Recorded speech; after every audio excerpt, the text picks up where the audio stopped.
पोलिसांनी शांतिगिरी महाराजांच्या कार्यकर्त्यांना ताब्यात घेतलेला आहे। भगव्या कपड्यांवर जय बाबाजी असं लिहिलं असल्यामुळे त्यांच्यावर ही कारवाई करण्यात आली आहे। अंबड पोलीस ठाण्यात शांतिगिरी महाराज पोहोचलेत। शांतिगिरी महाराजांचा जय बाबाजी भक्त परिवार आक्रमक झालेला आहे।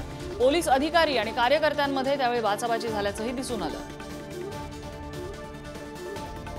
नाशिकमधला प्रकार नाशिकच्या अंबड पोलीस ठाण्यामध्ये सध्या शांतिगिरी महाराज पोहोचलेले आहेत आणि त्या ठिकाणी त्यांचा भक्त परिवार आक्रमक झालेला आहे। जय बाबाजी असं कपड्यावरती लिहून फिरताना काही जण आढळले आणि त्यामुळे पोलिसांनी त्यांच्यावर कारवाई केलेली आहे, त्यांना ताब्यात घेतलंय। तर षडयंत्र आहेत आणि ते चालू आहे, पण या षडयंत्राला नाशिकची जनता बळी पडणार नाही। ते बादली याच निशाणी बरोबर